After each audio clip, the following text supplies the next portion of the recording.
ecológica adecuada de ese territorio. En el GEF Palmero, que está manejando el Instituto Humboldt, se está hablando de producción más limpia y ecología industrial, trabajo que iniciamos con el profesor Manuel Rodríguez hace muchos años para Fede Palma, el tema de la producción más limpia en los núcleos palmeros. Evolución del gobierno corporativo para responder a intereses de socios involucrados, fundamental. O sea, la responsabilidad social empresarial tiene que evolucionar hacia esta gerencia de la legitimidad, alianzas público-privadas y yo diría, para terminar, del cumplimiento de la ley vía la ecoeficiencia hacia la diferenciación social y ecológica en los emprendimientos agroindustriales. Muchísimas gracias.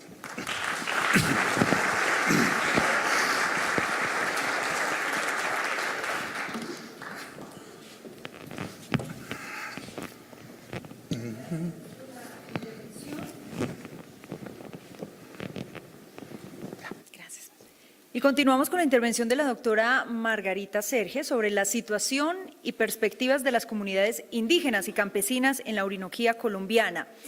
La doctora Serge es PhD en Antropología Social y Etnología y se desempeña como directora del Departamento de Antropología de la Universidad, como profesora, me acaba de corregir la doctora Margarita, del Departamento de Antropología de la Universidad de los Andes. Recibámosla con un fuerte aplauso. Bienvenida.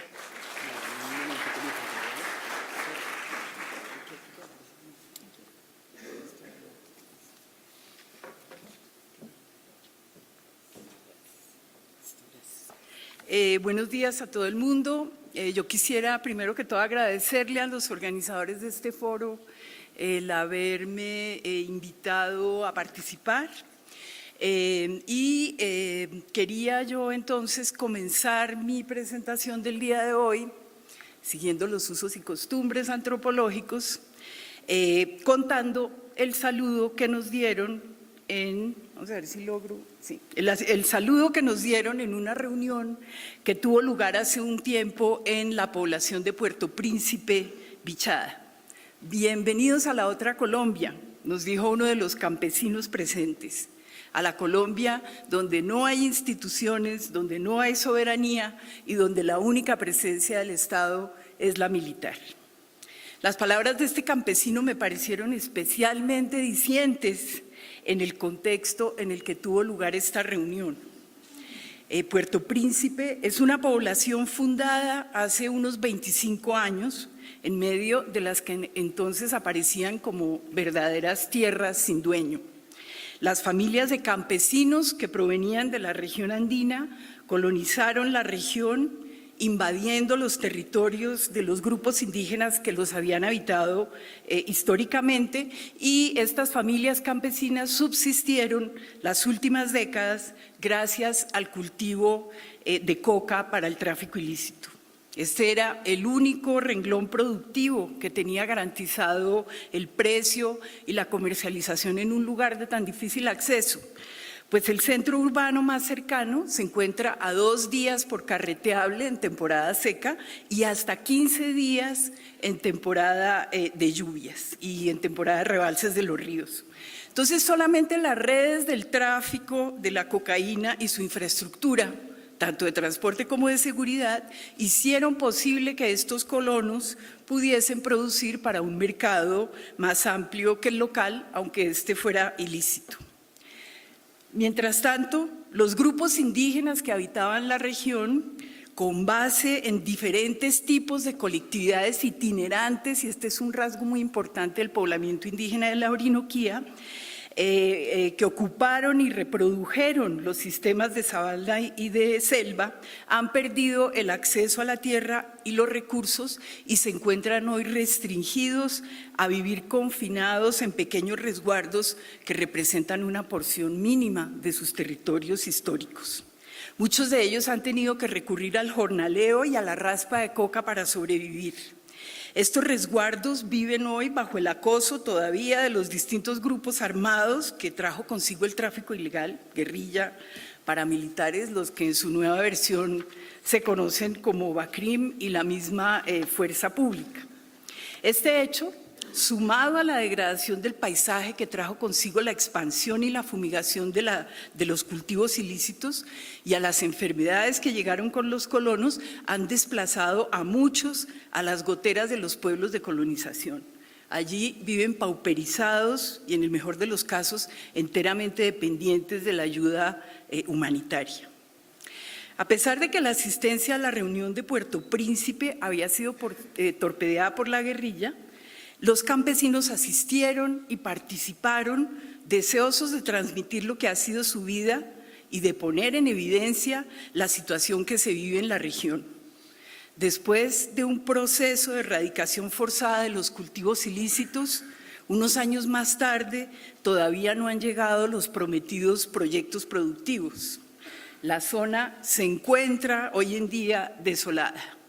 Tras el espejismo de la coca, solo queda, como lo puso nuestro anfitrión, la otra Colombia, donde solo se ve la cara represiva del Estado y que se caracteriza por el abandono.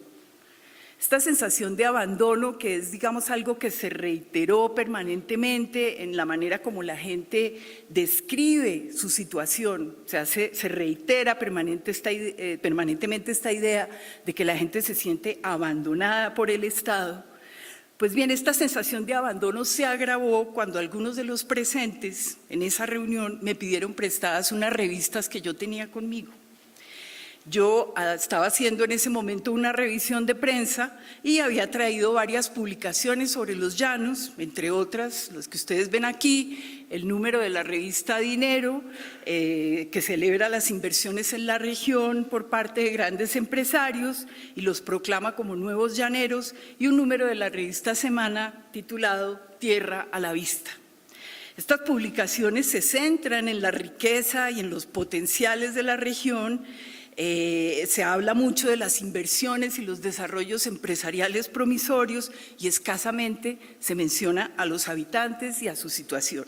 Sobra decir que las revistas circularon frenéticamente entre los asistentes a la reunión de Puerto Príncipe y los comentarios generalizados que me hicieron los campesinos, pues expresaron el estupor y el sentimiento de exclusión que les produjo el ver las proyecciones y los planes que se hacen para la región, que ellos han, y aquí cito a una de las mujeres campesinas, que ellos han levantado con sangre, sudor y lágrimas sin que se los tenga en cuenta. Curiosamente, este menosprecio con el que se tratan los habitantes de la región se percibe por parte de ellos mismos como ausencia del Estado. Y antes de entrar a discutir por qué resulta curiosa esta idea de la ausencia del Estado con la que la gente describe en primera instancia su situación, yo quisiera contar muy rápidamente quiénes son esos indígenas y campesinos que habitan la Orinoquía, los que pues de manera diciente no están hoy aquí presentes con nosotros para expresar ellos mismos su situación y sus perspectivas. Yo voy a presentar la situación social desde una perspectiva histórico-cultural, pues presentar la vida social solo por medio de indicadores socioeconómicos sería como describir los objetos del mundo físico que nos rodea únicamente por medio de dos dimensiones, el ancho y el largo, dejando por fuera la profundidad y el tiempo. Sería una descripción que no solo es muy limitada, sino que puede llegar a distorsionar. Y dado que el tiempo del que dispongo me impide recorrer en detalle la historia de la región, me voy a limitar a señalar 4 hitos en los que se produjeron transformaciones importantes en la configuración socionatural de la Orinoquía. A grandes rasgos podemos afirmar que la que conocemos hoy como Orinoquía colombiana ha sido históricamente una región de gran diversidad cultural. Desde mucho antes de la conquista, la región estaba interconectada con los Andes, con el Caribe y con la Amazonía a través de las relaciones comerciales y políticas que vincularon a una cantidad de grupos pertenecientes a diferentes etnias de variada procedencia lingüística que habitaron la región, repito, mediante sistemas itinerantes de poblamiento. Es importante notar que de los 84 pueblos indígenas que habitan en Colombia, en la Orinoquía se encuentran 26, entre ellos muchos en riesgo de extinción, como lo pueden ver ustedes en este mapa, es decir, se consideran pueblos en riesgo de extinción aquellos en los que cuentan con menos de 500 personas. El primer hito transformador tuvo lugar en el siglo XVII, cuando la administración colonial encomendó a los jesuitas la colonización del llano y se fundaron grandes haciendas cerca del Piedemonte y en las llanuras del Casanare principalmente. Muchos indígenas se reducían en las misiones jesuíticas para protegerse de los traficantes de esclavos, quienes fueron los primeros representantes de la civilización que llegaron a la región. Las misiones, en un esfuerzo económico por reasentar las poblaciones y sedentarizarlas en asentamientos nucleados, introdujeron la economía del hato ganadero y el comercio de mercancías. Nacen entonces los llaneros, ese grupo social que conocemos como los llaneros, que surgen del mestizaje propiciado por el establecimiento de este sistema de misiones-haciendas, dando origen al paisaje económico de los hatos, que va a ser dominante hasta hace pocos años y que está hoy siendo desplazado por el paisaje de los monocultivos agroindustriales.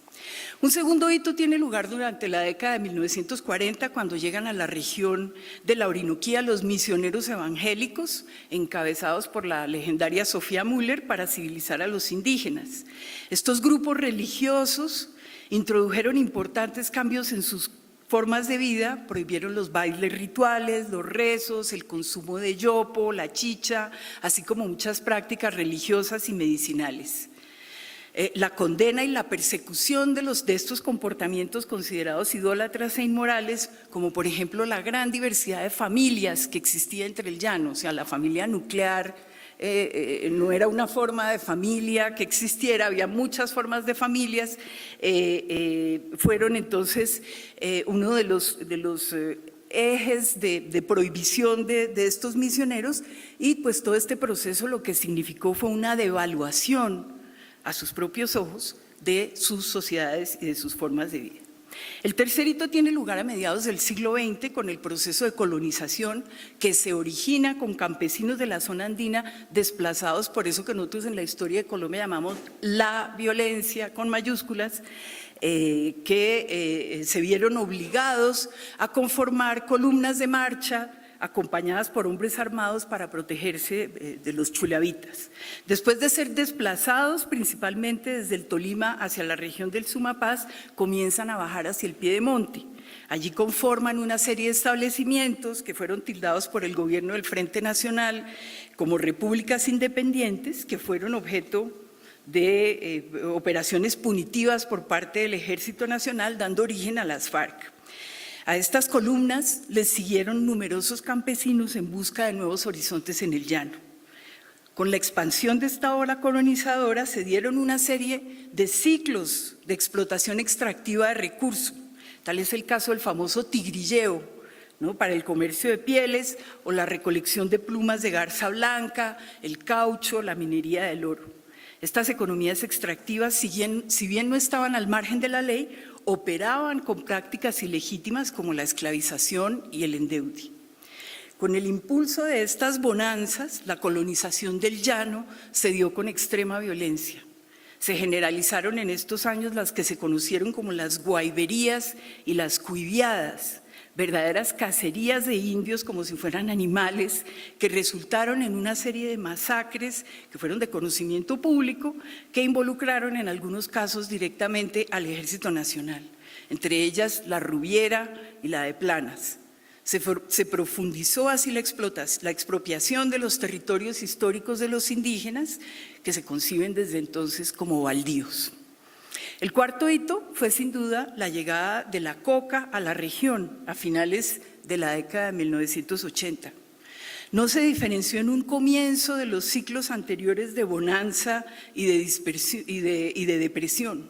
Su auge trajo consigo a nuevos colonos que se apropiaron de tierras, invadiendo en muchos casos resguardos ya para ese momento existentes y empleando a veces de manera coercitiva mano de obra indígena.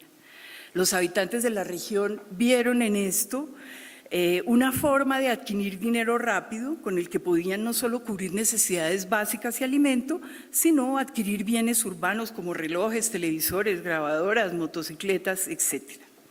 De manera significativa, y esto es quizá lo que quisiera destacar aquí, con la coca se generaliza una visión del campesino colono como un grupo proclive a la ilegalidad y a la violencia. De acuerdo con Molano, el reconocido biógrafo de la colonización del llano, y aquí lo cito entre comillas, la familiaridad con las armas, la tradición del tráfico por fuera de la ley y el callejón sin salida que representa la economía campesina en zonas de frontera a la merced de comerciantes y terratenientes, dio lugar a una cultura, a unas formas de organización y una infraestructura que se adaptó rentablemente a la producción y comercialización de los cultivos ilícitos. El campesino colono aparece entonces desde ese momento como una amenaza. Sobra decir que el paquete de la coca significó combustible para la guerrilla y la paramilitarización de la región, en llave con la fuerza pública, como lo han puesto en evidencia las sentencias de las Cortes en los últimos años, dando lugar a una situación extrema de violencia y de terror que aún se vive en muchas partes de la Orinoquía. Se consolida desde entonces la idea de la Orinoquía como región de conflicto, como un espacio marginal y salvaje donde las guerrillas y los paramilitares le disputan al Estado su soberanía e impiden el desarrollo. Por esta misma época se inicia la explotación petrolera, que llega aparentemente para excitar el planeta, que atrajo nuevos contingentes de población del Piedemonte y con esta los planes de desarrollo que buscan posicionar las riquezas de la región en la economía nacional y mundial. También para entonces se comienza a fomentar las plantaciones de palma, consolidando la idea pues, que tanto se ha discutido esta mañana de la altillanura como una nueva frontera agrícola que podrá ser aprovechada gracias a avances tecnológicos que van a hacer posible la transformación de sus suelos ácidos en tierras aptas para el cultivo. Este proceso ha implicado, sin embargo, y en este momento podemos comenzar a ver los impactos sociales de lo que el proceso ha significado hasta ahora.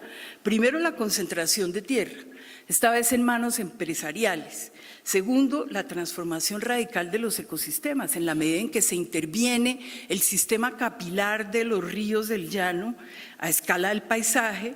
Se cambia la composición de los suelos, se desplazan las especies animales y vegetales y sobre todo ha implicado el desplazamiento masivo de las familias de campesinos colonos y de indígenas, como lo señaló pues esta mañana Ana María Ibáñez. Es a la luz de toda esta historia que resulta muy curiosa esta noción de la ausencia o del abandono del Estado, pues el análisis de los hitos que he destacado evidencia, por el contrario, formas muy concretas de intervención de las administraciones. Esta idea de la ausencia del Estado se ha vuelto la muletilla con la que de manera generalizada se busca dar cuenta de la situación social de esta región. Y esta idea tiene dos efectos muy poderosos. Primero, oculta muy eficazmente el hecho de que las administraciones, sea la colonial, la republicana o la del Estado moderno, han tenido siempre una línea constante y bastante coherente, si se quiere, intervenciones por acción y por omisión. Y el segundo efecto que tiene es el de legitimar casi que incuestionadamente cualquier tipo de intervención institucional que se proponga en la región por sí misma, sin tener en cuenta sus implicaciones sociales y ambientales. Yo voy entonces a proponer aquí varios ejemplos de lo que han sido esta serie de ejes consistentes de intervención de las administraciones, es decir, de la forma que ha adoptado, de hecho, la continua presencia del Estado en la región. Estos ejes evidencian los principales aspectos de la situación actual de campesinos e indígenas. Un primer eje de la presencia del Estado en la región ha sido la de facilitar la expropiación de tierras, tanto de indígenas como de campesinos. De nuevo, Ana María esta mañana nos dio cifras. Esto se ha hecho no solo por medio de la violencia directa, como lo ha venido mostrando el Centro de Memoria Histórica, sino con mecanismos legales como la declaratoria de baldíos. Esta figura del baldío desconoce las formas de propiedad y de producción de los habitantes históricos de la región. El concepto de baldío resulta engañoso en la medida en que se refiere a áreas para las que no existen registros de propiedad formalizada y se consideran, por lo tanto, tierras públicas. Aunque han sido siempre tierra de alguien, quienes las han poblado y transformado han sido grupos que lo han hecho de acuerdo con lógicas de tenencia y de producción distintas a la moderna y que no tienen acceso a los registros de propiedad y de catastro. La definición de estas tierras como baldíos es pues un acto de desplazamiento y de violencia que sigue consumándose. Como ejemplo se puede citar el fallo reciente del Juzgado Promiscuo de Puerto Carreño, en el que ordena realizar un proceso de lanzamiento contra los sicuanis, amorúas y sáliva de la comunidad de Puerto Colombia, donde han habitado por cientos de años porque no tienen títulos registrados. Y no se trata de un hecho aislado, esto es tierra a la vista, como lo puso la revista Semana. Otra política consistente y de larga duración ha sido el confinamiento de los pueblos indígenas. A pesar de la opinión de que los indígenas son los mayores terratenientes de la región y para algunos del país, estos han venido siendo confinados en resguardos que, con excepción, en el caso de la Orinoquía, del resguardo Selva de Matavén, no permiten la reproducción de sus sistemas de subsistencia. Con la implementación de esta política, que se origina en los pueblos de indios y en las reducciones coloniales, se ignora de manera flagrante y sistemática los derechos territoriales establecidos por la Declaración de Dana de los grupos con formas móviles de poblamiento, como es el caso de todos los grupos de la Orinoquía. El Estado colombiano ni siquiera reconoce el carácter itinerante del poblamiento indígena, mucho menos los derechos que de este se derivan. Una tercera constante de la presencia de las administraciones en la zona ha sido pues, su carácter violento e intrusivo. Masacres, mutilaciones, violaciones, desapariciones forzosas, esclavización. Y aquí me remito de nuevo a los informes del Centro de Memoria Histórica que evidencian la participación directa del Estado y de sus funcionarios, o por lo menos su anuencia con estos hechos. Las palabras del campesino en Puerto Príncipe muestran que esta cara del Estado es quizá la más conspicua. No es gratuito que la gente de la región tenga la percepción de que el ejército está allí no para protegerlos a ellos, a los ciudadanos habitantes de la zona, sino para defender los intereses de empresas e inversiones lícitas e ilícitas que vienen de fuera. Otra línea consistente de las administraciones ha sido la de delegar la presencia institucional en manos privadas a través de diversas figuras, de misiones, concesiones, bloques, entre otras. En algunos casos el Estado ha delegado directamente su soberanía, como en el caso del Convenio de Misiones, de las concesiones caucheras y de cierta manera incluso en el caso de los bloques petroleros y títulos mineros, en los que delega en las empresas privadas la política de concertación con los habitantes y de responsabilidad social del crecimiento económico. Tal vez la forma más visible de la presencia del Estado ha sido sus intervenciones en infraestructura, pues por precarias que hayan sido, la construcción de la red de infraestructura en la región responde a la lógica de penetración y no a la lógica de articulación interna. Ha tenido por objetivo principal el de unir las zonas de explotación con las rutas exportadoras.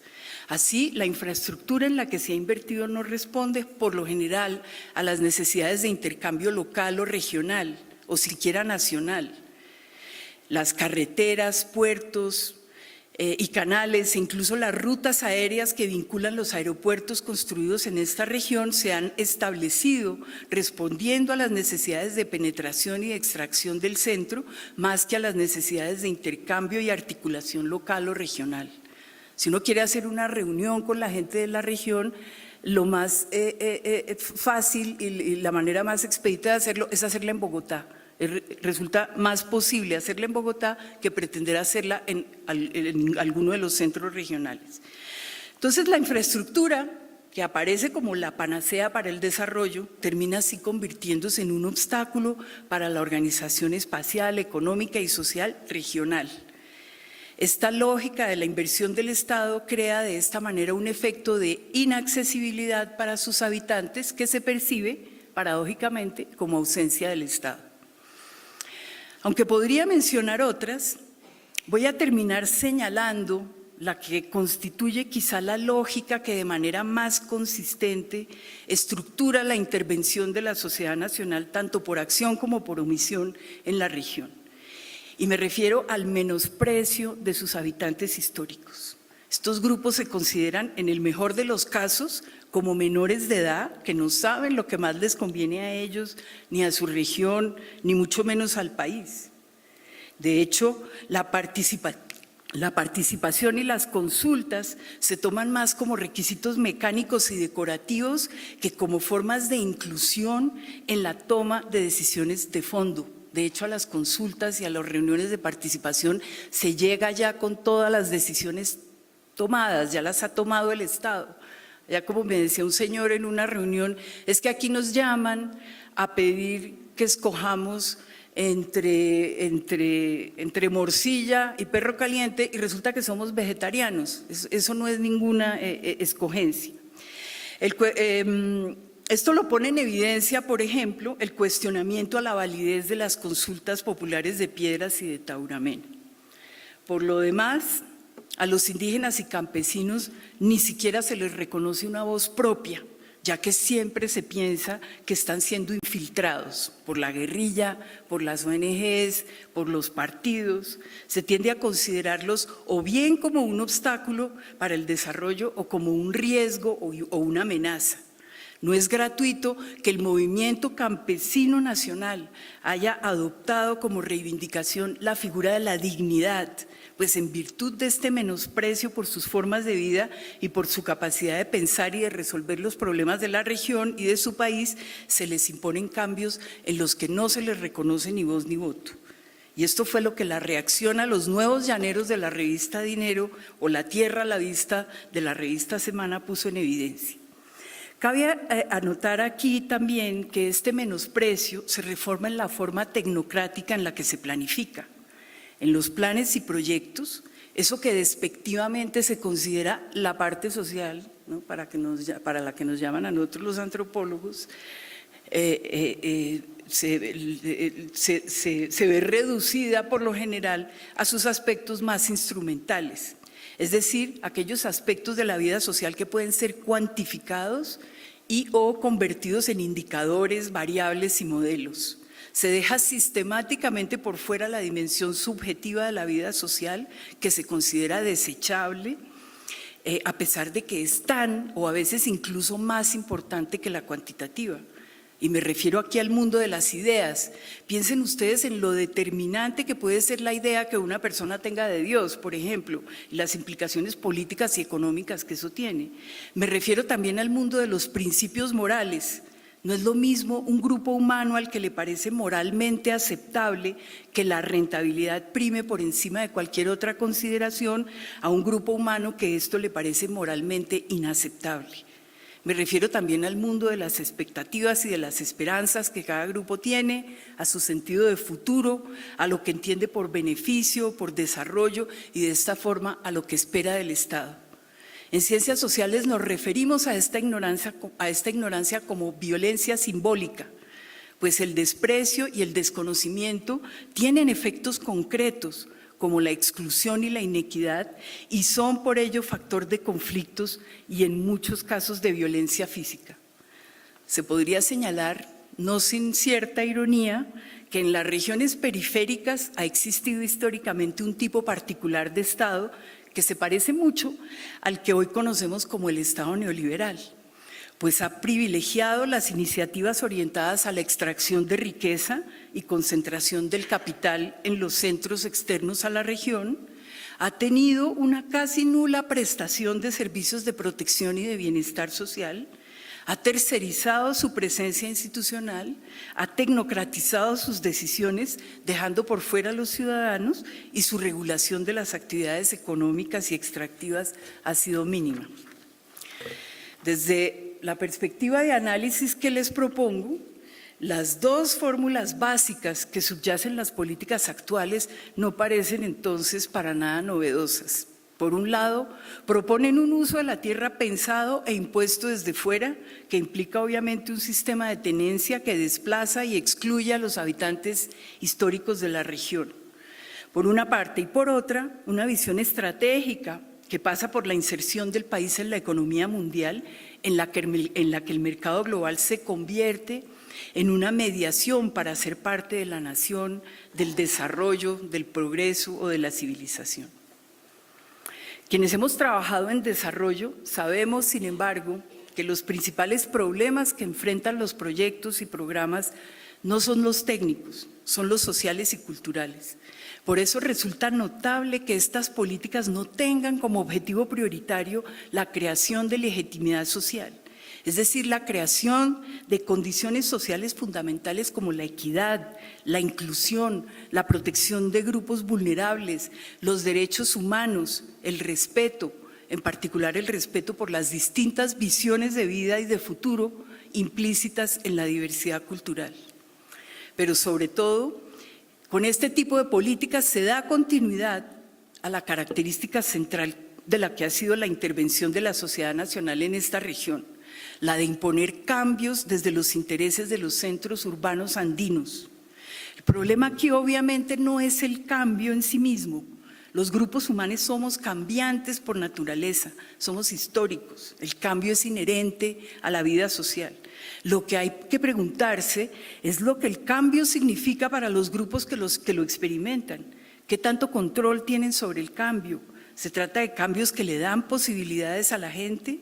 ¿Se trata de cambios que les dan posibilidades de creación, que les dan alas, que les dan las posibilidades de realizar las formas de vida que les parecen las más adecuadas? ¿O se trata, por el contrario, de cambios que los empobrecen y le quitan posibilidades a la gente, que la subordinan y la vuelven dependiente? Quizá la respuesta a estas preguntas aclare entonces, cuando la gente se piensa abandonada por el Estado, a qué se refiere y cuál es el Estado que reclama. Muchas gracias.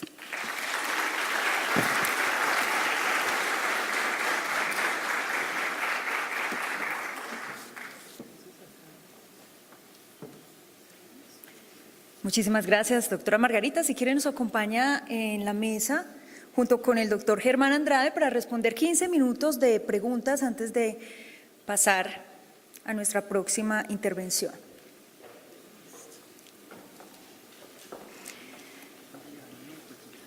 Perfecto. Si quiere, llévele. Sí, gracias. Bueno, entonces la misma dinámica. Tenemos a una de nuestras colaboradoras con el micrófono. Levanta la mano quien quiera participar. Aquí al lado derecho del auditorio o a mi lado izquierdo está levantando la mano.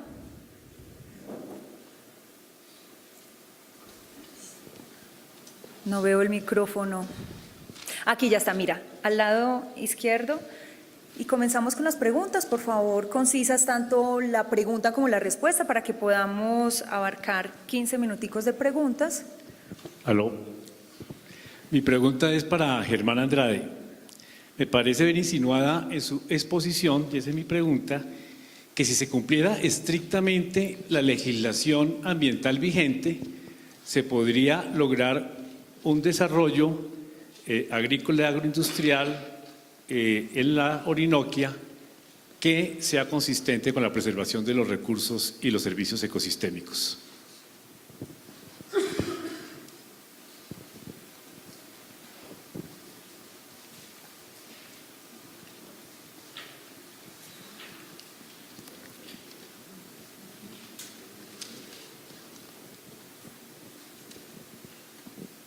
La respuesta es no, y la pregunta me deja preocupado porque el argumento del escenario 2 justamente es un escenario, el escenario 1 es el escenario mínimo y es el mínimo legal actual y genera unos elementos de la tercera columna, hay que verlo en detalle, de alto riesgo, de pérdida de biodiversidad, de transformación indeseada de ecosistemas, de riesgo climático, además de los riesgos sociales.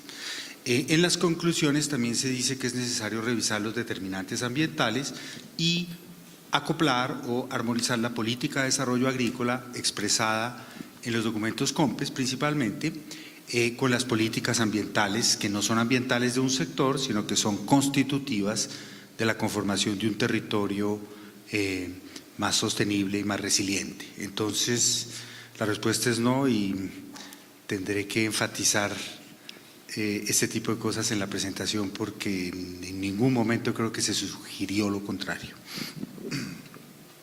Gracias, doctor Andrade.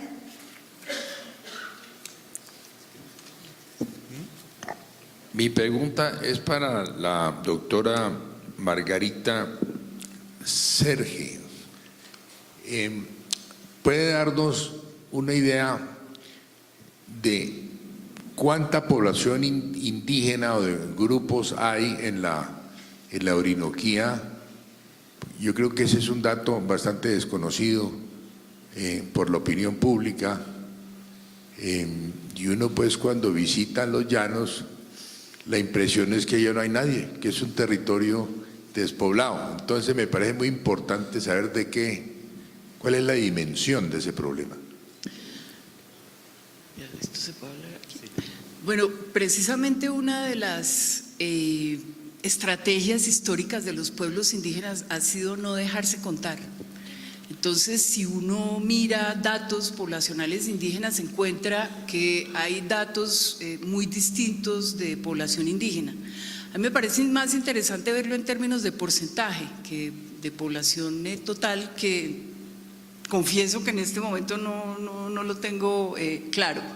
Lo que sí tengo claro es que hay varios departamentos donde la gran mayoría tienen porcentajes del 60% y del 70% de población indígenas en la región, donde, por ejemplo, en el Piedemonte, donde uno pensaría que la población indígena no es tan importante, tienen un porcentaje relativamente alto de población, entre el 20 y 30% de población.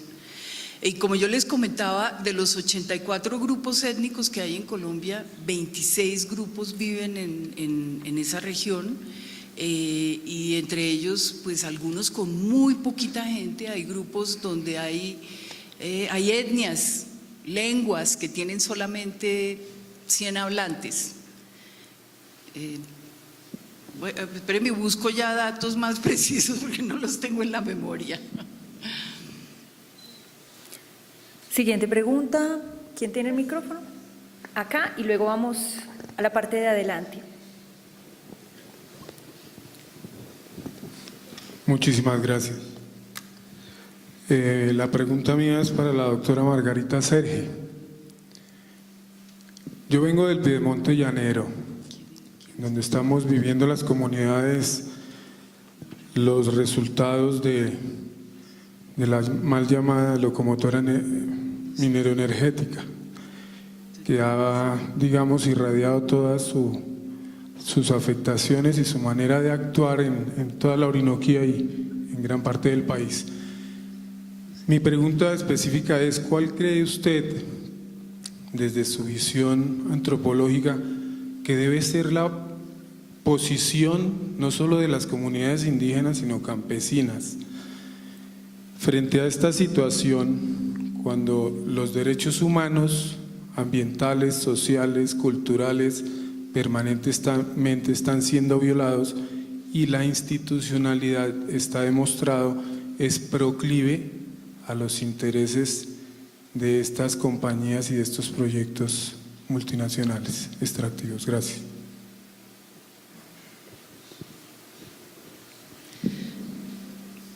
Bueno, yo ahí lo único que puedo decir es que realmente ninguna persona puede definir cuál debe ser la posición de los indígenas y de los campesinos, porque precisamente los diferentes grupos indígenas y los grupos campesinos tienen su propia posición. Me parece que en un foro como este, y lo pensé, desafortunadamente pues no lo expresé en su debido momento, pero aquí debería estar presente algún representante de los pueblos indígenas de la región y algún representante de los campesinos expresando su propia posición. Un poco el punto que yo trato de hacer es eso. La gente de la región tiene voz y tiene voto y debe ser reconocida, e históricamente se ha hecho lo contrario, se ha desconocido y se ha minimizado lo que tienen que decir, se ha ignorado completamente, y ese es precisamente, mal haría yo de ponerme a decir cuál debe ser la posición de los indígenas y los campesinos, entre otras cosas porque no creo que tengan una posición unificada, sino varias, que sería pues también interesante que esas visiones de ellos, que muchas veces lo dejan a uno sorprendido por la riqueza de sus conocimientos de la región, su capacidad predictiva, por ejemplo, del cambio climático y de las transformaciones ecológicas, desafortunadamente se quedan por fuera de este tipo de discusiones. Próxima pregunta, por favor. Sí. Primero que todo, felicitar a Margarita y a Germán por tan formidables exposiciones. Luego, desde mi visión de llanero, de araucano, tengo unas preguntas relativas a lo siguiente. Parece haber un consenso en el país que la Orinoquia es una región muy rica y muy frágil. Y si eso es cierto, hay que advertir que es la región de Colombia que más crece. En el censo del año 38 teníamos el 1% de la población de Colombia. Hoy tenemos el 4% de la población de Colombia. Luego hay una fuerte amenaza, habida cuenta la fragilidad anotada. Entonces, la primera pregunta tiene que ver con esto. Salvar el planeta vale plata. Salvar los 156 ecosistemas de la Orinoquia vale mucho dinero. ¿Dónde está el dinero? Segunda pregunta, lo fundamental, las instituciones. Las instituciones de allá son, como lo señalaba muy bien Margarita, absolutamente precarias. Entonces, ¿dónde están esas instituciones? Todo porque parece que la visión del Estado es que no importa el desarrollo, sino el crecimiento.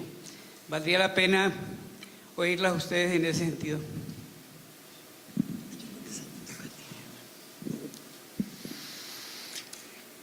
Uno de los temas que tal vez uno echa de menos al leer el COMPES de la Orinoquia es la ausencia de instrumentos económicos, porque claro, siempre estamos diciendo que el Estado es pequeño, que las instituciones son débiles, que necesitamos más plata, y de eso pues no hay tanto para repartir. Entonces tal vez una de las cosas que uno echa de menos es la inclusión de instrumentos económicos que son múltiples, son diversos, son de diversos actores. Hay instrumentos fiscales, hay instrumentos de asignación directa de presupuesto nacional, hay valor que se puede crear dentro de los mismos emprendimientos agroindustriales, hay industrias o cadenas de bienes y servicios que se pueden asociar a una transformación más prudente de la región. Existe el ecoturismo. No sé si ustedes saben que en Puerto Carreño, que es una población bastante pequeña, la pesca deportiva del pavón genera aproximadamente unos 3.000 millones de pesos al año para un pueblo muy pequeño. Entonces, digamos, hay servicios de los ecosistemas que sustentan economías locales y que no hacen parte, no están tampoco en el mapa, digamos, de lo que reconocemos en la Orinoquia antes de intervenirla. Entonces, una política para un desarrollo prudente y adaptativo debería tener un capítulo muy importante de instrumentos económicos. La plata podría existir en la cooperación internacional, que obviamente no va a suplir los grandes déficits de inversión. Podría buscarse dineros para el diseño de las mismas políticas, para el diseño de los paisajes agroindustriales, etcétera, pero me da la impresión que el imaginario de que partimos es que el crecimiento económico lo resuelve todo y que las urgencias, como alguien nos dijo esta mañana, lo urgente es una cosa, entonces lo importante puede dejarse para después, y el resultado sí puede ser bastante negativo. Entonces yo creo que, respuesta corta, hay que diseñar dentro de la política una aplicación, una identificación y aplicación de todos los instrumentos económicos que puedan existir, más el mercado, para propiciar una transformación, repito, más prudente. Dos últimas preguntas rápidamente para terminar. Gracias. Por aquí.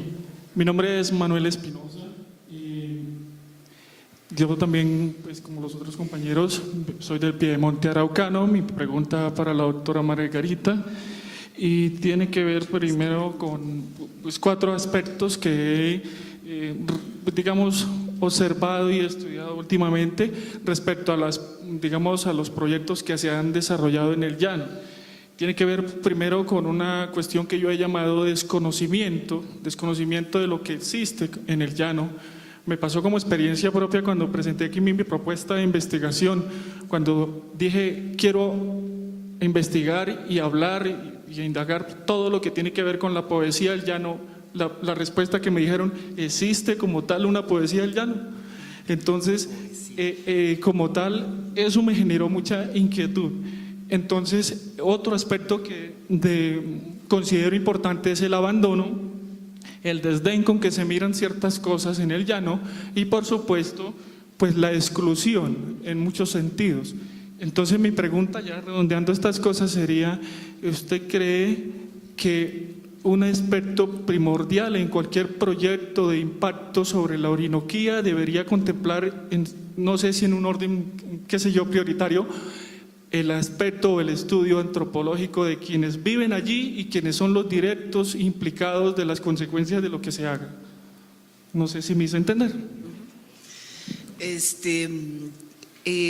No, yo efectivamente estaría de acuerdo en que un estudio antropológico o de las ciencias sociales llevado a cabo por personas entrenadas para ellos, porque muchas veces se piensa que los sociales o cualquier persona puede hacerlo, entonces contratan comunicadores sociales, mercadotecnistas para que hagan estudios sociales. Es como si yo fuera a hacer un estudio de la hidrología y contratara a un antropólogo, hombre, pues no funciona la cosa.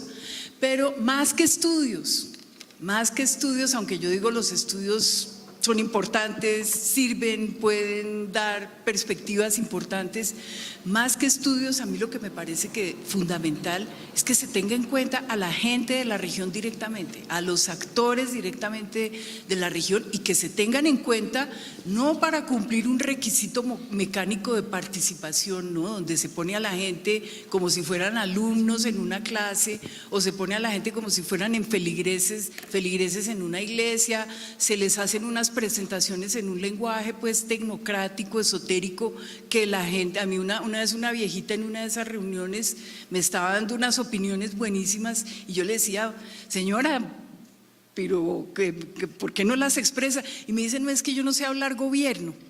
Es decir, se trata de una serie de prácticas que no son prácticas de inclusión, que más bien silencian a la gente. Entonces, si realmente se trata, digamos, de tener en cuenta a las personas, de concertar con ellas, pues hay que hacerlo de maneras adecuadas. Y a mí para eso me parece, siempre hay la idea de que hay que capacitar a las comunidades para que haya participación. Yo pienso que es todo lo contrario. Son las instituciones las que deben aprender a hablar con la gente y a relacionarse con ella, y no al revés. Entonces, para mí lo clave más que estudios es realmente concertar con la gente, tenerla en cuenta, establecer procesos de diálogo con la gente. Para mí eso, procesos de concertación social, para mí eso sería lo fundamental.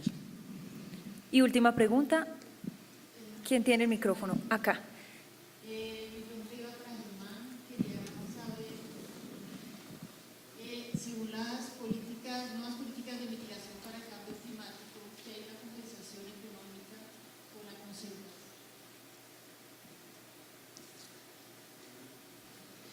Sí se está escuchando. Perdón. Yo quería saber si realmente es como un jugador económico en un nuevo sistema de interacción económica, la política de cambio climático. Y una pregunta para Margarita era, en la reserva se habla mucho de que los indígenas viven de la ayuda social, pero a veces si la vocación de ellos es la conservación del espacio, ¿qué tanta necesidad pudiste sentir de los indígenas querer un sistema productivo diferente? Bueno, yo diría que en todo el proceso de transformación de la Orinoquia no hemos cruzado, y también se dice en las conclusiones, las implicaciones de las políticas de cambio climático. Se parte de ciertos supuestos. Usualmente se ve el cambio climático como un tema solamente de mitigación, es decir, nuestra contribución a que haya menos gases de efecto invernadero en la atmósfera, lo cual por supuesto es muy importante. Algunos sistemas productivos de la Orinoquia pueden contribuir en ese sentido, la forestería por supuesto, la supresión del régimen de fuego en las sabanas, que es un fuego seminatural o inducido, es una contribución a menos gases de efecto invernadero, el enriquecimiento orgánico y de los suelos producto de la intervención agrícola, es una contribución en retener más carbono en el paisaje, en el territorio. El punto es el siguiente, si nosotros queremos convertir toda la Orinoquia, es que aquí el problema son las generalizaciones y la maximización de una función, convertir toda la Orinoquia en un sumidero de CO2, pues ¿cuánto? Habría que hacer el cálculo. Andrés Eter tiene algunos cálculos con palma de aceite, Milton Romero tiene cálculos con supresión de régimen de fuego y los agrónomos conocen cuánto carbono están integrando a la agricultura industrial. Si uno hiciera ese balance, la pregunta estaba en las flores, ¿y del resto qué? Porque los paisajes y los territorios son multifuncionales. Entonces, si se vuelve la Orinoquia solamente un sumidero de carbono, pierde otras funciones. Entonces, este es el problema del desarrollo, digamos, armónico, prudente de territorios, donde hay que buscar balances que además deben ser no solo técnicamente definidos, sino que deben ser una construcción social. Segundo, la vulnerabilidad. Mientras logramos que el cambio climático se atenúe, digamos, el crecimiento del problema por la mitigación de los efectos de gases, tenemos que preparar el territorio para el cambio que ya es inevitable. El informe del IPCC del panel intergubernamental de este año nos está mostrando la verdad inconveniente de que gran parte de ese cambio ya está programado en la atmósfera y en nuestros sistemas productivos y que es inevitable hasta cierto punto. La persistencia de los gases de efecto invernadero en la atmósfera tiene un tiempo de latencia que ya está programado. Entonces viene la otra cara del cambio climático, no construir más vulnerabilidad al cambio climático en los territorios. Para eso necesitamos paisajes multifuncionales, mosaicos, combinaciones de usos y el proceso con Río Paila de diseño de un paisaje agroindustrial implica mantener, como le mostré en el mapa, mantener distintas formas de uso y también implica no usar, no maximizar la rentabilidad de algunos espacios. Margarita va a responder la pregunta. Bueno, usted me pregunta sobre los indígenas y la conservación, si los indígenas conservan y qué tipo de apoyo necesitarían para conservar, si interpreté bien la pregunta. Yo lo primero que puedo decir es que los indígenas no conservan. Esa idea de la conservación, eso es una idea moderna que surge a mediados del siglo XX precisamente para ponerle un contrapeso a la poca sostenibilidad económica del sistema capitalista moderno. Los indígenas producen paisajes. Cuando uno va a una selva, en el Amazonas, uno no está llegando a un pedazo de paisaje que sobrevivió desde el Jurásico porque viven ahí unos señores que se comen las frutas que se caen. Esa selva es el producto de la interacción de esos pueblos indígenas y ese es el paisaje social que ellos producen. Cuando nosotros, modernos, llegamos a la Amazonía, producimos un paisaje completamente diferente. Producimos el paisaje, lo que hay en los alrededores de Leticia y donde dejamos unas rueditas de bosque para conservar. Entonces yo pienso que este es un concepto que es muy importante tenerlo en cuenta. Los indígenas no conservan, los indígenas producen paisaje y producen paisaje de acuerdo con los recursos que tienen. Yo por eso hice tanto énfasis en mi presentación en el hecho de que los grupos indígenas de la Orinoquía y de la Amazonía colombiana son pueblos itinerantes, tienen formas móviles de poblamiento y toda su producción de paisaje, es decir, la producción de selva en el Amazonas, la producción recuperación de los paisajes de sabana y de bosques de galería en los llanos son producto histórico de ese uso itinerante que le dieron los pueblos indígenas. Para mí la única manera realmente de apoyar a los pueblos indígenas en el sostenimiento de sus paisajes históricos y sus recursos, pues es reconocer los derechos territoriales que tienen como pueblos itinerantes y no confinarlos en mini resguardos que son como si fueran unas pequeñas finquitas donde se produce un proceso de hacinamiento de población, donde no pueden reducir sus sistemas de subsistencia, donde sobrecargan el uso de recursos, degradan el paisaje. ¿Por qué? Porque están confinados a unas microfinquitas que no tienen sentido, digamos, y que no es lo que ellos históricamente, la manera como ellos históricamente han manejado los paisajes de la región. Dijéramos, para complementar en el modelo, digamos, de gerencia ambiental y social que hemos desarrollado a nivel de propuesta y de aplicaciones, de algunas aplicaciones durante el último año, digamos que es un modelo de innovación para reconociendo la presencia legítima de la agroindustria, reconociendo que hay un cambio programado, es decir, que no podemos tapar el sol con la mano, de que hay unas dinámicas económicas y hay unas dinámicas sociales. Reconocemos y proponemos un modelo para hacer una gerencia desde lo que pueda hacer la empresa, sería una agenda diferente para el alcalde y una complementaria para la ONG o para los planes de vida de los pueblos indígenas con quien también trabajamos con Margarita en este proceso. Es una agenda para que desde la empresa se puedan timonear, producir algunos trayectorias de cambio diferentes que estarían evitando el monocultivo feroz absoluto.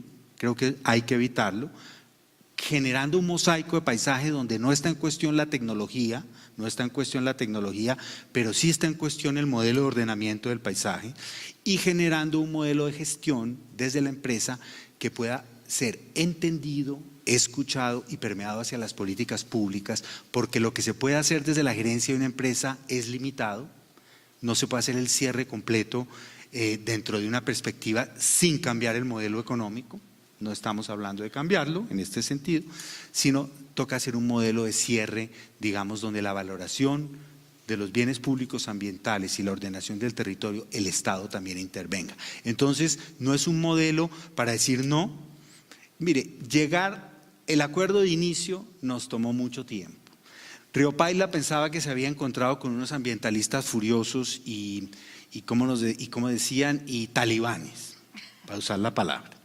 Y nosotros pensábamos que nos habíamos encontrado con unos capitalistas feroces que lo único que se les interesaba era la rentabilidad absoluta de ese territorio. Dentro de un diálogo y dentro de una creación de confianza, creamos la posibilidad de trabajar juntos porque desmontamos esos imaginarios y entendimos que había un interés de construir una Orinoquia mejor que la que se estaba produciendo por las solas fuerzas del mercado y la tecnología y la regulación disponible. Entonces nos embarcamos en un experimento que tiene sus riesgos, pero que ahí hay algo para mirar y ojalá para permear hacia las políticas públicas. Gracias, doctor Germán Andrade, también a la doctora Margarita Serge. Veo que hay algunas inquietudes que no se han resuelto, de pronto de manera privada, más tardecito ustedes se van a quedar aquí para que sean resueltas. Muchísimas gracias, un aplauso para los dos.